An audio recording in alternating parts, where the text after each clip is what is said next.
My dad gave the family business that I had built to my deadbeat brother, and it went about as well as you'd expect. When people hear family business, they picture loyalty. They picture parents who work hard, children who inherit what their parents built, and siblings who support each other. That wasn't my family. In my family, hard work was expected from me. Reward was reserved for my older brother. I'm 31 now, but this story started when I was 15.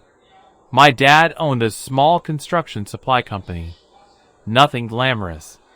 We sold lumber, drywall, roofing materials, concrete, plumbing equipment, anything contractors needed.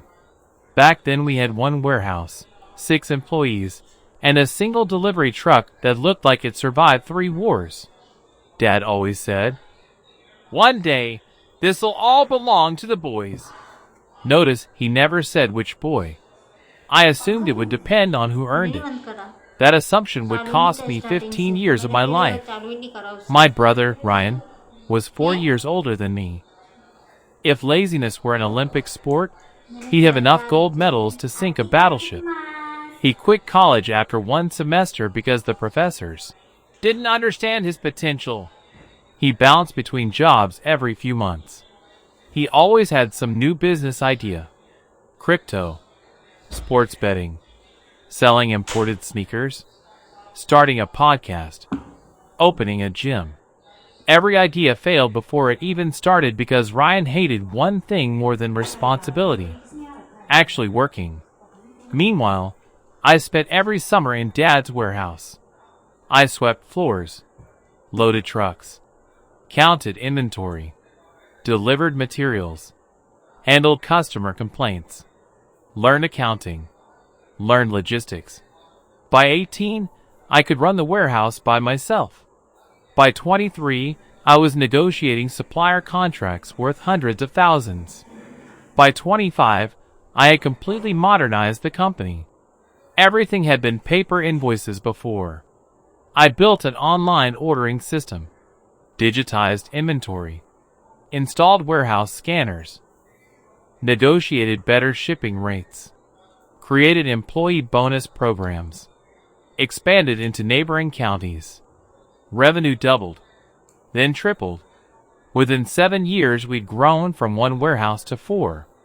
Annual revenue crossed $22 million. Everyone congratulated my father. "Frank, you built something incredible." Dad would smile proudly. "Family effort." Funny, because whenever someone asked who actually made it happen, Dad changed the subject. The employees knew. The customers knew. The suppliers knew. Even Dad knew. Whenever there was a crisis, "Call Ethan." Not Ryan. Me. Snowstorm delayed deliveries? Ethan will figure it out. Supplier went bankrupt? Ethan's handling it. Major client threatening to leave? Let Ethan talk to them. Ryan? He usually showed up around 11. Drank expensive coffee. Walked around pretending to supervise people. Then disappeared before lunch. Some days, he didn't even bother coming in. Dad never cared. "Your brother just thinks differently." No, he just didn't think. Whenever I complained, Mom would quietly pull me aside. "Your father feels guilty." Guilty about what? He thinks Ryan lacks confidence. So his solution is to hand him everything I've earned? She'd sigh. "You know how your father is." Yeah, I did. Ryan was the favorite. Not because he deserved it, because he demanded it. Every family dinner became the Ryan show. Ryan bought another motorcycle. Dad paid. Ryan wanted a lake house investment. Dad invested. Ryan crashed his BMW. Dad replaced it. Ryan needed 50 grand for another business opportunity. Guess where that money came from? The company account. The same account I'd spent years growing. Meanwhile, I drove a 6-year-old pickup because I believed every extra dollar should stay in the business. One Christmas, I finally snapped. Ryan had just announced he'd lost another $80,000 investing in luxury watches. Dad laughed. You win some, you lose some. I couldn't believe it. I asked, would you laugh if I'd lost 80,000? The room went silent. Dad looked at me. You're more responsible. Exactly. Because I had to be. Ryan got forgiveness. I got expectations. The employees noticed too. One afternoon, our warehouse manager, Carlos, closed my office door. Ethan. Yeah. You need to protect yourself. What do you mean? If something happens to your father. What? You don't actually own anything. I laughed. I'll inherit my share. Carlos looked uncomfortable. You sure about that? His expression bothered me for weeks. Finally, I asked Dad directly, if something happened to you, what's the succession plan? He smiled. Don't worry about it. I'd like to know. Everything's taken care of. That wasn't an answer. A month later, I asked again.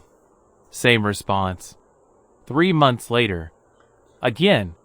Eventually, I stopped asking. I assumed everything would be split fairly. After all, I'd dedicated half my life to this company. Who wouldn't? Then Dad had a minor heart attack. Thankfully, he recovered. But during recovery, he decided to officially retire. We scheduled a company meeting. 38 employees gathered in the warehouse. Everyone assumed I'd be announced as the new president. Even Ryan looked bored. Dad walked onto the small stage we'd built. He cleared his throat. I've made my decision. Everyone smiled at me. Dad continued. As of today, Ryan will become CEO of Franklin Building Supply. Silence. Complete. Absolute. Silence. I honestly thought I'd misheard him. Ryan's jaw literally dropped. Even he hadn't expected it. Then people started looking around the room. Nobody clapped. Nobody smiled. Carlos looked like someone had punched him. Our accountant simply lowered her head. One of our delivery drivers actually whispered, You're kidding. Dad continued speaking. Ethan has always been the hard-working one. My stomach twisted. Which is exactly why he'll continue handling day-to-day operations. Wait. What? Ryan interrupted. So what exactly do I do? Dad laughed proudly. You'll lead. I finally found my voice. What does that even mean? Dad frowned. It means your brother is CEO. And me? Operations director. So I do all the work. You've always been good at operations. And Ryan? He has leadership qualities. I actually laughed. Not because it was funny. Because it was so unbelievably ridiculous. What leadership qualities? Dad's face hardened. Enough. No. I looked around the room. Can anyone here name one thing Ryan has ever built? Nobody answered. Ryan folded his arms. I don't have to explain myself. No, I replied. You spent 15 years making sure everyone else explains things to you. Dad slammed his hand on the table. That's enough disrespect. Disrespect? I stared at him. I built this company. You work here. I built it. The warehouse echoed. I brought in 70% of our commercial accounts. I negotiated every supplier contract. I expanded into 3 counties. I hired management. I created every system this company uses. Ryan interrupted with a smirk. But Dad owns it. Those 5 words hit harder than anything. Because legally, he was right. Every late night, every missed vacation, every birthday spent fixing company problems, every relationship I had sacrificed, every weekend I had worked, none of it mattered. I owned exactly 0%. Dad looked me straight in the eye. If you're loyal to this family, you'll support your brother. That sentence changed my life. Because for the first time, I realized something. I wasn't family. I was free labor. I looked around the warehouse one last time. The employees looked heartbroken. Carlos slowly shook his head. He already knew what I was about to do. I took my company phone out of my pocket, placed it on the conference table, then my office keys, then my warehouse keys, then my fuel card. Dad frowned. "What are you doing?" I smiled, the calmest smile I'd worn in years. "You wanted a leader." I looked directly at Ryan. "You've got one." I turned toward the exit. Dad's voice followed me. "Ethan." I didn't stop. "Don't be childish." Still walking. "You'll regret this." I paused only long enough to say one sentence. "No, Dad. I think all of you are about to find out what happens when the person who actually built the business walks away." Then I opened the warehouse door and left $22 million worth of chaos behind me. Walking out of that warehouse was the hardest thing I'd ever done. Not because I doubted myself, because I knew exactly what I was leaving behind. 15 years, thousands of 14-hour days, countless sleepless nights. The company wasn't just where I worked. It was something I'd poured my life into. For the first week, my phone wouldn't stop ringing. Dad called 12 times. Ryan left angry voicemails. Mom sent texts begging me to be the bigger person. I ignored every one of them. The only people I answered were the employees. Not because I intended to help the company, because they were friends. Carlos called first. "Ethan, how bad?" He sighed. "You want the truth?" "I already know the truth." "No, you don't." Apparently, Ryan's first official act as CEO was to redecorate his office. Italian leather furniture, a 65-inch television, a custom mahogany desk, nearly $90,000 spent in 3 days. Then he announced a mandatory company rebranding. New logo, new uniforms, new company slogan, another $180,000. None of it generated a single dollar. Then came the meetings. Ryan loved meetings. 3-hour meetings. 5-hour meetings. Meetings about future meetings. Meanwhile, trucks weren't getting loaded. Purchase orders sat unsigned. Customers waited. Employees grew frustrated. Within 2 weeks, the cracks started showing. One of our biggest contractors called Ryan directly. They had an emergency concrete delivery for a hospital project. Ryan promised it'd arrive by 7 a.m. He never told the warehouse. No truck showed up. The contractor had to rent equipment and pay workers to stand around all day. The delay cost them nearly $70,000. Guess what they did next? They canceled every future contract with us.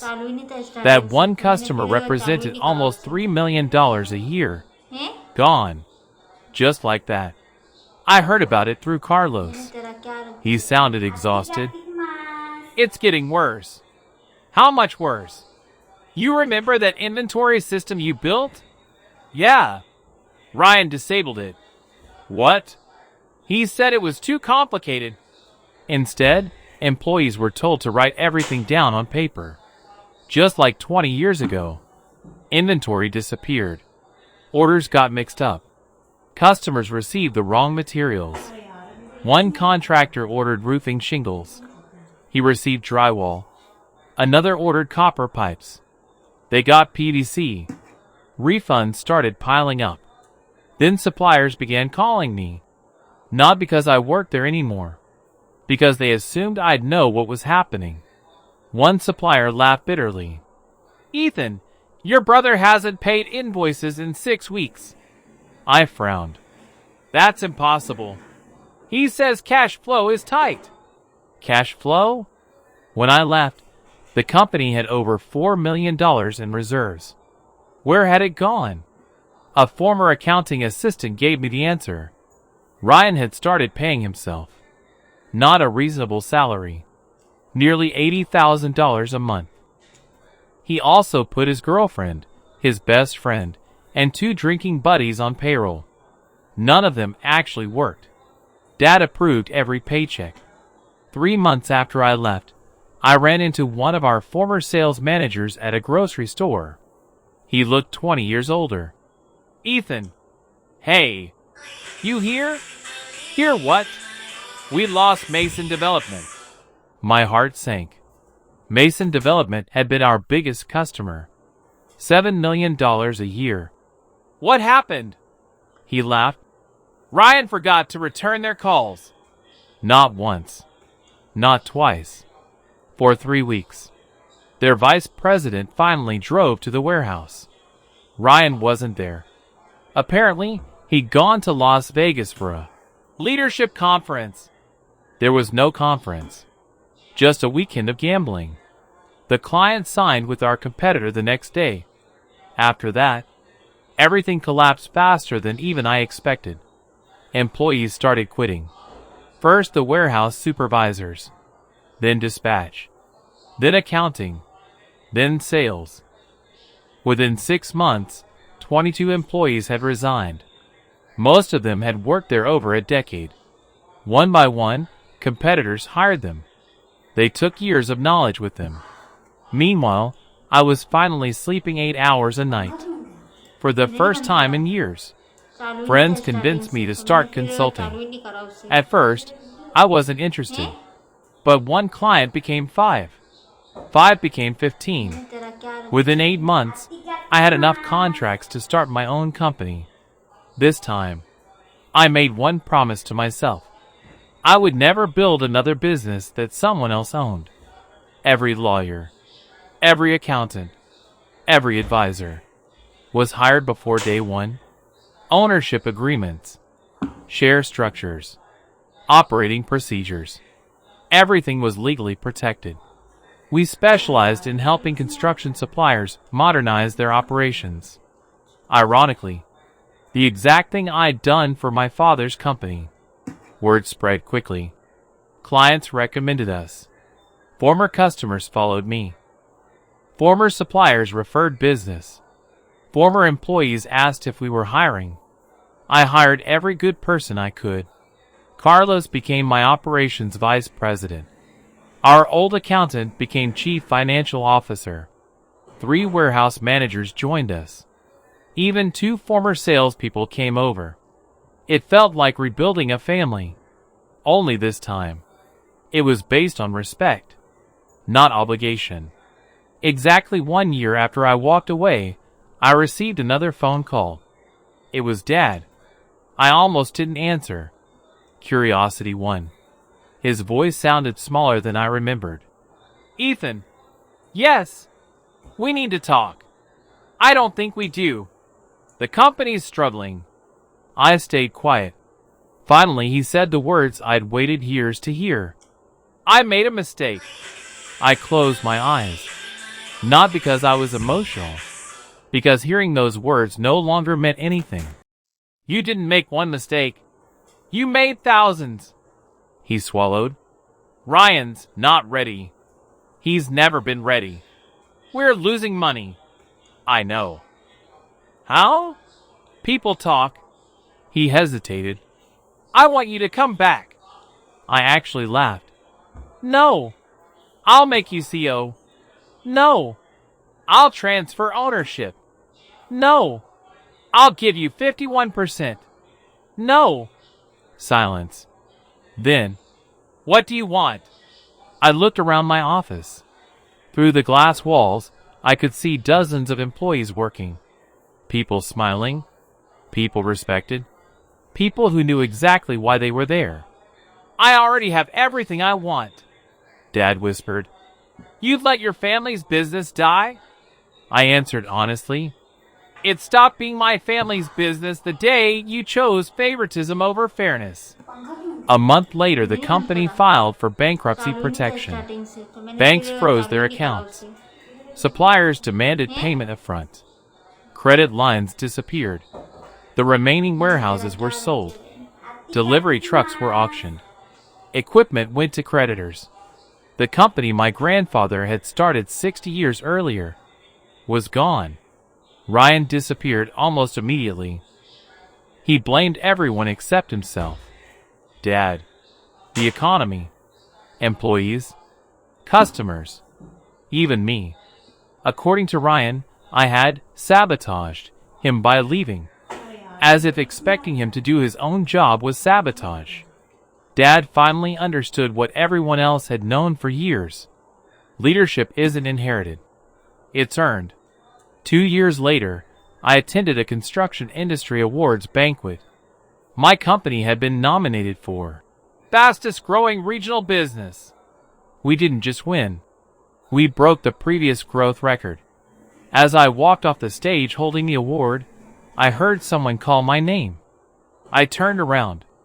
It was Dad. He looked older, tired, smaller somehow. He stared at the award for a long moment before speaking. "You really built all this?" I smiled politely. "No."